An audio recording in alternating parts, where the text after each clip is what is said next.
This is a special MSG Networks presentation. The New York Rangers introduce head coach Peter Laviolette, presented by Chase. Hi, everyone. Welcome inside our Delta MSG studios. Alongside Steve Valiquette, I'm John Giannone. A process that lasted 37 days produced the 37th head coach in the history of the New York Rangers. And in a few moments, Peter Laviolette will be formally introduced as the man who will replace Gerard Gallant behind the Blue Shirts bench. It seems, Steve, as though he was the first choice of Chris Drury. What made him the final choice as well? Well, it had to be the pedigree. And when you play for Peter Laviolette, you understand very quickly that he's demanding and fair. And he sets things in place where he may offend you, but he's going to get the most out of you. After you sleep on it as a player and you've had that tough meeting, you wake up the next day and you know he's right, because it's all about winning the Stanley Cup. It's about right now for this team because of where they are at in their development. This is the perfect coach right now. This was an extensive search.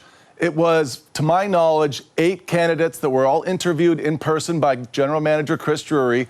But Laviolette was the first, and he was never knocked out of that box. He was the guy all along, but put yourself in Chris's position. You have to do the due diligence. You have to go through the process.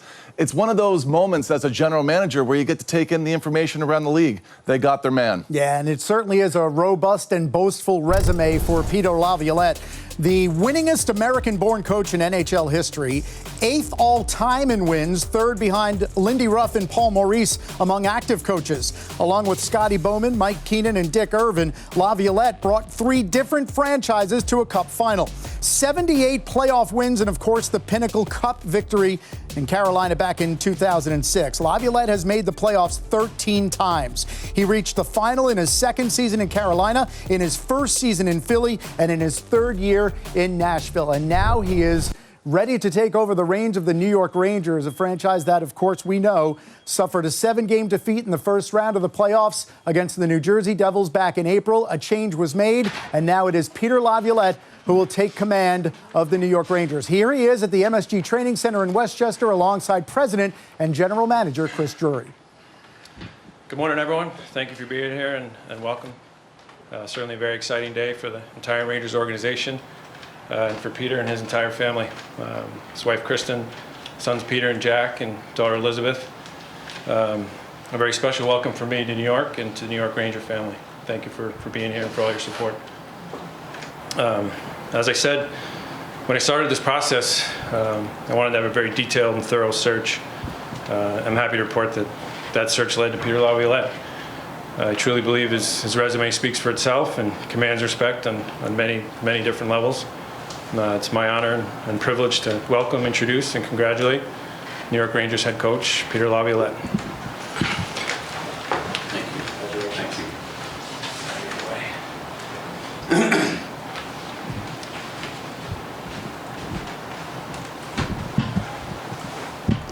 My wife told me when I got up here, she said to make sure that you smile. I said, I'm not a very good smiler. I said, I frown so much that, but I said, I'll make sure I smile, so. Let me start by saying I'm thrilled to be here as the coach of the New York Rangers. I understand the history and importance of being able to coach an original 6 team. We have a really good team and really good players. And my staff and I will work tirelessly pushing towards a common goal of bringing the Stanley Cup to New York. I'd like to thank Jim Dolan and Chris Drury for this opportunity. This is one of the best franchises in sports, and it's in the best city, one of the best cities in the world. I'm appreciative and excited to be here to be able to coach this team. I want to thank the Rangers for bringing my family up here. As Chris said, my wife Kristen, my 2 boys Peter and Jack, and my daughter Elizabeth are here. 25 years of coaching, so many moves, and yet they still came. So it's really good to have their love and their support like I've had for so many years. I'm glad you guys are here and get to share this with me, so thank you. My family went online, I think it was eBay, in pursuit of the ever-elusive Laviolette 39 jersey. With only 12 games played, they had a difficult task and not much luck. And they poked some fun at me. They ribbed me a little bit about only playing 12 games. But I let them know that they couldn't find the jersey, not because I was here for just a minute. It's just that it was in such demand after being named head coach of the New York Rangers. I've never really thought about my 12 games much in the NHL. I think about myself more as 11 years in the minor leagues and 25 years of coaching. And so that's 36 years of hockey with just a small bit in the NHL. But this is where my NHL journey started, here in New York. So for me to be back here, for me to tell you that this means a lot to me, it won't truly reflect how proud I am and how humbled I am to be given this chance to give the city, to come back to the city of New York and to be able to coach this team, the New York Rangers. Thank you. Sure. Yeah, sure. So we There it is. No wonder I couldn't find it. dug deep. There it is. 39.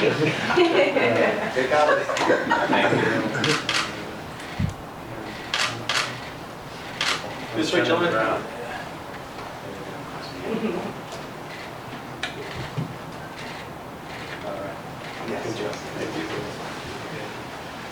We'll open up for questions. If you guys could just raise your hand if you want to ask a question, and I'll call on you. That would be great.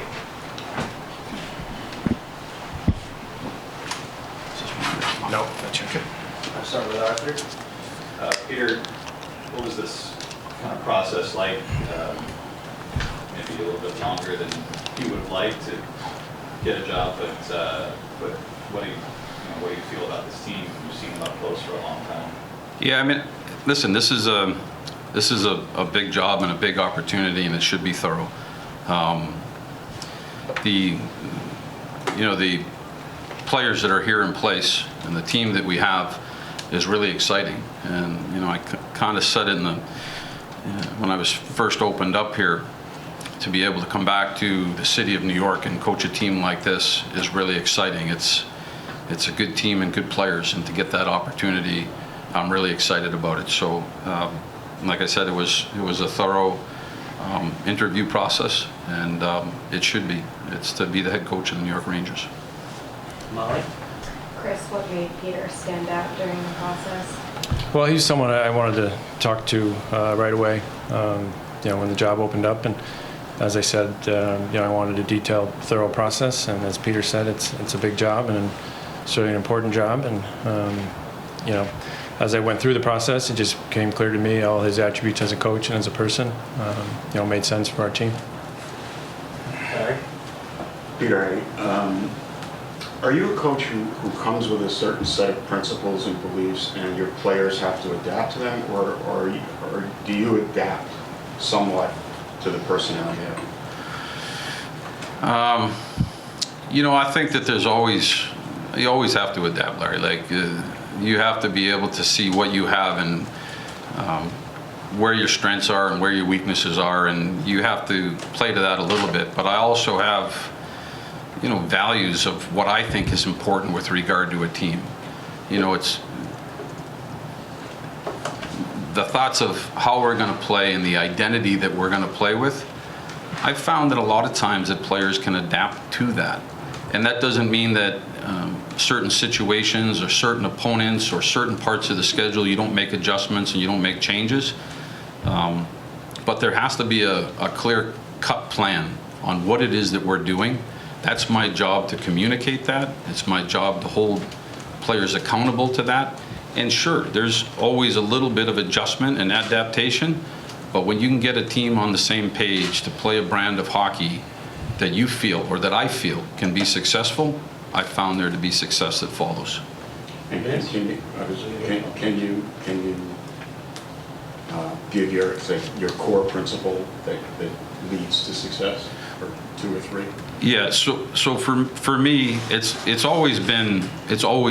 So I guess to your point that I have been able to find success or some sort of success, with a couple of other teams, or even going back to the Islanders where you didn't experience ultimate success, but you took a team that hadn't made the playoffs in a few years and able to drive them and push them. And for me, it's always been a little bit more of an aggressive approach. I think that you have to play good defense, and you see that for teams that win Stanley Cups, defense is always a priority, and you have to be able to play good in your defensive zone and good defense. But for me, it's about the attack. It's about pressuring. It's about puck pursuit. It's about the battle level, the compete level, the grit. It's that grind in the game that makes teams great. And so I think that you can't just flip a switch on that. That has to be talked about now. It has to be taught in training camp. It has to be worked on through the exhibition games, and it has to be pushed through the entire season so that it's not something that you're asking to change or to flip a switch to be able to play playoff hockey. It's so that you're ready. You prepared yourself the whole year to play playoff hockey. Peter, first of all, welcome. Thank you. Just to kind of piggyback on that a little bit, this is a team that's had success the last couple of years. Yeah. In the playoffs. They had a nice run 2 years ago. Yeah. For them to take the next step, obviously that's the goal. You touched on wanting to win a Stanley Cup. How do you envision helping this group get there? Like, what do you see from this group that they do well, and what do you see that they need to do better to help them take that step? Yeah. So there's I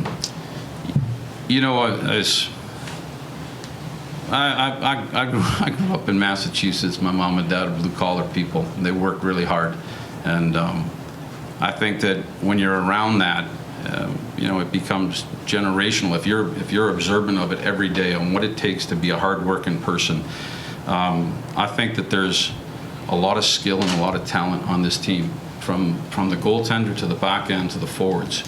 And we definitely need to embrace that, because you find that the teams that go deep into the playoffs and win championships, they're loaded with skill, and so that has to be a part of it. I'm not talking about what I'm about to say is not trying to take away from that in any manner, but when you watch the playoff games right now, the Final Four and the Final Two, it's just a reminder that the compete inside the game is what makes teams great.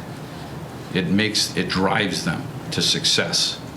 And so I don't think that that's something that you can just ask for. I think that you have to practice that on a daily basis. It has to become habit. It has to become your identity, part of the DNA of who you are. And it has to start in training camp, and it has to be held to a level of accountability. And when you have that and you have the skill, that's how teams push on and they compete for Stanley Cups, win Stanley Cups, and become really good hockey teams. Go to Bruce. Peter, congratulations. Thank you. What's your message to the New York fans in terms of what kind of team they are going to see this year, the kind of team that you're going to put on the ice? My message, I guess, to everybody is let's go to work. Let's get working. And like I said, I think that we have really good pieces in place, but to me, it's about that work ethic that drives teams. And so I think I think that the messaging for me with the players is that we're going to start working in training camp, and we're going to take it through the season and try to prepare ourselves for the playoffs and a push. We'll go to Dan Rosen. Hey, Dan. Hey, congratulations. Thank you. You mentioned a lot of that's the blue-collar approach, that compete. Yeah. Do you feel as though this roster, the way it's, because you also mentioned the skill that's on this team, which is obvious. Do you think that that skill can mesh with that style of play with the group that you have now to get it going right away, or is this something that's going to have to be take a little? Well, I definitely think, probably to what Larry's mentioned, I definitely think it's a learned habit. But I do think, I 100% think that this can be part of a team's identity. I mean, just look at past champions. You know, Tampa Bay went back to back. They're loaded with talent, but they didn't win just because of that talent. And so I think that when you work on the trait and the habits of the game, I think that, yeah, you can be. Yes, this team can play that way. And that's the objective going into training camp, is to push that. I'm over here. Hi. Hi. Congratulations and welcome. Thank you. I'm just curious about whether you're going to be meeting with some of the veteran guys, over the summer or before training camp, just kind of sort of explain to them your philosophies and what you expect. Well, I just met Adam Fox, so that was cool. That I started to make phone calls. It's been, like I said, we went through an interview process that it wasn't about, even though it seemed like it was substantial because it was in the newspapers. I wasn't calling players and I wasn't reaching out and I wasn't communicating. And so since I've gotten the job, I started to establish lines of communication with the players just to reach out to them and get to know them. And then, I always find that when you're in here before training camp and they're going about training and doing their thing, there's always, you're always seeing players and there's conversation and you chat and whatever. You can't coach them or anything like that, but you can start to establish a line of communication and start to develop relationships with the players. And then obviously those relationships build through the course of a year.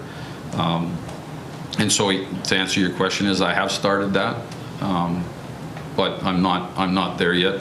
Hopefully by the month I'll have reached out to everybody. It's got to do with staff members as well, staff that's here, staff that we're looking for, players that are here, and conversations with Chris and the management team. And so there's lots of people that when you come into a new organization, it's a lot of meeting people. We'll go to Andrew and we'll get time for a couple more. Hey, Chris, as a GM,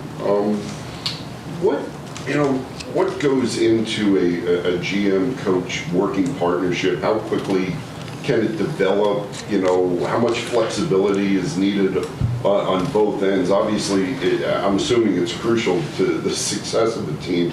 And also, as much as you're willing to share, what's sort of the optimum template for, a coach and GM working together? Well, I think you said the key word, it's partnership. We're working together, and I'm picking his brain on different things already, and he's going to do the same, with me on players and different thoughts. And I think you got to be on the same page in a lot of different ways. And he's only been officially hired for a week, but it already feels like it's been a long time. I was fortunate to play for Peter a long time ago in an Olympics and at a World Championship, so we had a little bit of history. But it feels like we're in lockstep already in what we want to accomplish here and how we want to accomplish it. Arthur? Peter, been doing this a long time in the NHL. How much have the players changed, and how much has that forced you to change with how you deal with them, what sort of things you bring to bear, video-wise, systems-wise? Has it adapted a lot for you over the last 20+ years? Well, I think, definitely. It's definitely changed. I mean, I think about, I spoke with Benoit Allaire yesterday. He was telling me about Jacques Laperriere. Jacques and I worked together back in Boston under Pat Burns. We were assistant coaches, and Jacques was an unbelievable coach. Didn't want to do much with the computer, but he would tell you, he would bring you in, and he would show you exactly what you needed to do or how you needed to do it. He was a great communicator. He's the type of guy that could go out there and run practice for hours and never need a drill from anybody. He just had it up in his head. He had so much experience, and the game's changed. The staffs have gotten bigger. The technology has gotten so much better. The game continually changes, and I think that you have to continue to change with all of that, and you have to be up to speed with all of that. And so I think there's been a lot of change in 25 years with regard to just coaching itself, but the game has changed, the coaches have changed, the staffs have changed. I think there's been significant. Molly? Peter, welcome. Hey, Molly. And Thank you. It's nice to meet you. This team is such a blend veteran stars and young talent. Yeah. How do you balance that win now initiative with also developing young talent and creating space for opportunities for younger players? I think it's a really good balance and blend right now. You know, teams in the past that I've found success with, I think they've had that balance and that blend. You know, I think back to Carolina, there was a lot of young players that were in place, but there was a lot of good veteran players as well. We had Rod Brindamore in there, and you know, Glenn Wesley was in there, Brett Hedican. We had good leaders, but then there was a lot of young players as well. Eric Stahl had a 100-point year, and Cam Ward won the MVP in the playoffs, and Justin Williams was a young player, and so there's a good blend there. The same in Nashville. We had guys like Mike Fisher and Shea Weber, good quality veteran players, but there was also a lot of young players on board, like, you know, Philip Forsberg and Roman Josi and Ryan Ellis, Matthias Ekholm, and so that blend, again, you know, even in Philly, there was you had Chris Pronger and Timonen and Lappy was in there, and just great veteran forwards, and then you had the younger players like Richards and Carter, and so I think there's always a balance and blend on good teams. Those teams can find success, and I do think that personnel is here that can find success. We'll finish with Dan. Last one. Peter, actually, two questions. One, do you have a staff in place? Dan, we're working through that right now, and so, you know, it goes back to have you reached out to every player? Not yet, because there seems to be a lot of things to do in the day, and you're on the phone a lot, and you're in Zoom meetings and calls and that sort of thing, and so just like the players and reaching out to the players, we're working at that right now, and when we have that information and a staff in place, we'll certainly pass that along to you guys. And to just last one, to play off of Molly's question, two players in particular. This is not about two guys, obviously, but Kaapo Kakko and Alexis Lafreniere, both guys a lot invested. If they're both here, you know, a number one pick, a number two pick, do they need more opportunity, top six roles, power play roles on a team that has guys that can play in those roles too, to find that next level, to take that next step in their careers? Do they need those opportunities? I do think that when you're talking about young players, and this is, you know, kind of why because you're right, it's off of Molly's question as well. Those young players do need an opportunity to grow. They have to be not given, but they have to be given the opportunity to be counted on more. And I think inside of a team, inside of the framework of a team, everybody wants to feel that responsibility. They want to feel valued with what they do. And you're talking about a couple players who are coming off, I think, maybe their best years, and they're still really young players. And there's a growth that goes with that. You certainly would like to see them take the next step, more minutes, maybe a little higher up the lineup, maybe more power play time. And so with that, there has to be opportunity. And so these conversations will take place. I certainly would like that, and those opportunities will be there for them to grab that ice time and to push. Thank you, everybody. Thanks, Peter. Thank you, guys. Thank you. Thank you. Peter Laviolette wasting no time establishing his principles, saying the compete inside the game is what drives success. You have to practice that. It's got to be part of your DNA, and that needs to develop in training camp. He said it's about the attack, pressing, puck pursuit, grit, battle level, grind. That grind is what makes you great. And then he said, let's go to work. Let's get working. And Steve, you get the feeling Rangers players better buy work boots this summer. Well, I'll tell you what, the most influential moment you have as a head coach is the first day at training camp when you address the entire organization. And I can tell you that I was in that seat as a player. I played for Peter twice. Once was with the New York Islanders, where he stepped up and he said, we're going to make the playoffs, and I want our behavior to be playoff ready. Everything we do on the ice, off the ice, punctuality in the gym, everything has to be that way. What happened that season was the New York Islanders made the playoffs for the first time since 1994 because the bar was set there. Peter will not shy away from, we are here to win a Stanley Cup. And everybody's behavior is going to have to succumb to that, or you're out. And I think that's the best thing for the organization. Well, we're going to take a quick time out. When we come back, Dave Maloney is in Westchester. He's going to chat one-on-one with Peter Laviolette as we continue on this special MSG Networks presentation as the Rangers introduce Peter Laviolette as their new head coach.